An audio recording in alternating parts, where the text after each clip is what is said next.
Hi everybody, Dana Sparks, broker of Maximum One Greater Atlanta Realtors, and today's contract tip has to do with earnest money. Specifically, what happens to the earnest money if a buyer terminates a contract prior to the time frame within which they are to remit those earnest money funds to the holder.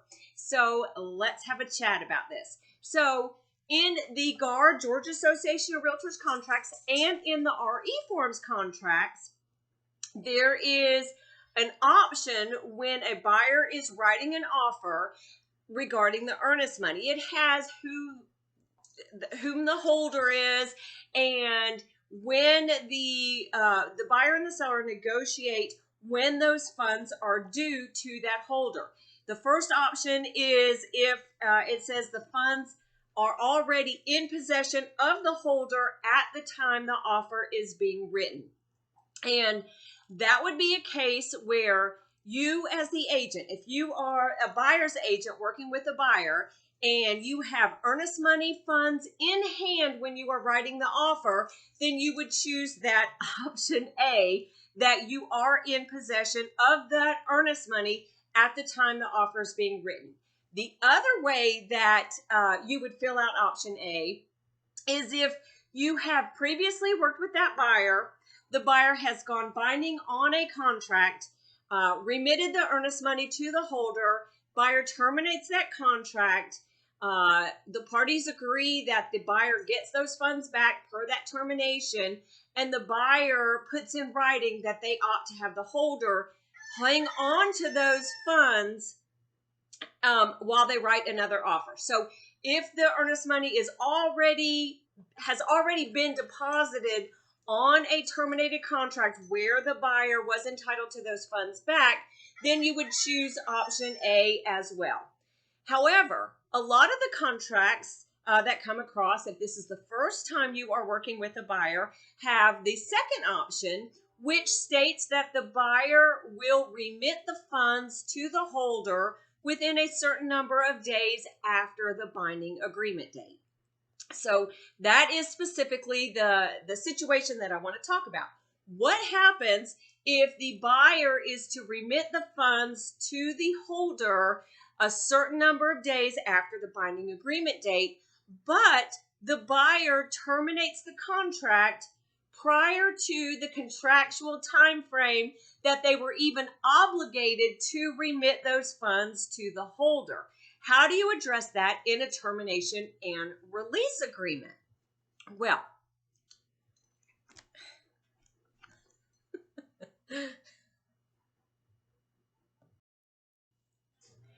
generally speaking, what you want to do in a contract, what you want to remember per a contract is if earnest money is addressed in the creation of a contract, earnest money must also be addressed in the termination of a contract, regardless of if the buyer has remitted the funds to the holder or not, even if that is contractually agreed upon between the buyer and the seller.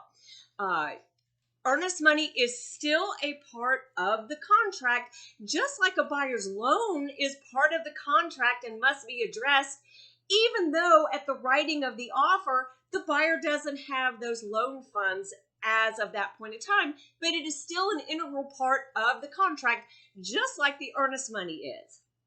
So, if a buyer terminates a contract prior to the contractual obligation to have remitted those funds, then in the release section of the TNR, you simply write, if the parties are binding on the GAR, Georgia Association of Realtors contracts, you simply write, buyer to retain earnest money not yet remitted per paragraph A7B of the purchase and sale agreement.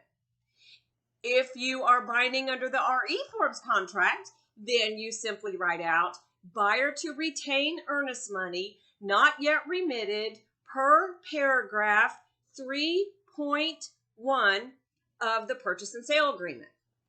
So far, so good. Here's the issue. The issue is, what happens if a buyer, in this market, we are in May of 2021, or in any market, it really doesn't matter. But what happens if a buyer and a seller go binding on a contract with zero contingencies, with 0 days contingencies, or let's say 0 days due diligence, or let's say that the number of days for due diligence is shorter than the time frame that the buyer remits. So I'm sorry, that the buyer terminates. So for example, let's say that in that section of the purchase and sale agreement, it says buyer to remit earnest money to seller within 4 days of binding agreement date. But due diligence period is 3 days from binding agreement date. Well, what happens if the buyer terminates, let me make it a little bit easier to understand, because a lot of times we are seeing buyers going into purchase and sale agreements with 0 days due diligence period. I have addressed this in previous contracts. I strongly suggest that a buyer have at least 1 day due diligence period, so that if they're caught up in the frenzy of everything that's going on, they can at least have a night to sleep on it. Nevertheless, we are seeing a lot of contracts coming across with a buyer and a seller negotiating for 0 days due diligence period. So with that example, let's say buyer and a seller go binding, 0 days due diligence period, but in this part about the earnest money, it says buyer to remit earnest money to holder within 3 days of binding agreement date. Well, what happens if a buyer changes their mind and chooses to terminate the contract prior to the time that earnest money is to be remitted to the holder?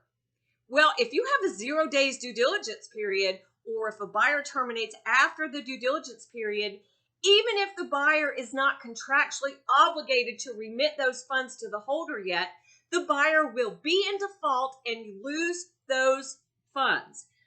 Just because the buyer has not remitted those funds or sent those funds to the holder does not mean that they're not obligated to send them. If earnest money is addressed in the creation of a contract, it is part of the contract regardless of where that money is, if the buyer has sent those funds in or not. So if a buyer has 0 days due diligence and terminates the contract prior to the contractual obligation to send those funds into the holder, the buyer is still contractually obligated to send those funds to the holder, and then they should do a TNR with the seller getting those funds, because the buyer would be in default of the contract by terminating without outside of any contingency time frame. And if not, the holder is going to be obligated to remit those funds, to disperse those funds to the seller as liquidated damages for the buyer's default. So just because a buyer hasn't sent them yet does not mean that that money is safe. So what happens if the buyer never sends the money to the holder yet defaults on the contract? Well, the buyer is still legally, per the contract, obligated to send those funds, and they belong to the seller as liquidated damages. So the seller can pursue the buyer legally for the earnest money, and the buyer's in default. So per the default paragraph of the purchase and sale agreements, the brokers can also pursue the defaulting buyer for commission. It is a default. So just because they haven't sent that money does not mean that that money is safe or not part of the contract, or that the buyer is not obligated to send that money. Now, one thing to pay attention to is well, I'm not even going to get into that. So so another thing to pay attention to are your time frames of the contract. One being the time limit of the offer. If a buyer writes a contract, writes an offer to a seller with 0 days due diligence period, terminate and with the time limit on there, as soon as that time limit expires, If you have not gotten back a fully executed, agreed upon, not a counter offer, but that offer signed by the seller and notice of acceptance sent back to the buyer prior to the expiration of that time limit, then you don't have a binding contract. In other words, and that's, I guess I'll do a whole nother video on time limit because that is often misunderstood in our marketplace. But so one way to protect a buyer with 0 days due diligence is to put a short time limit on your buyer's offer. And then again, if the seller signs it and sends it back, but it is after the time limit has expired, then what you have is a counter offer. You do not have a binding contract.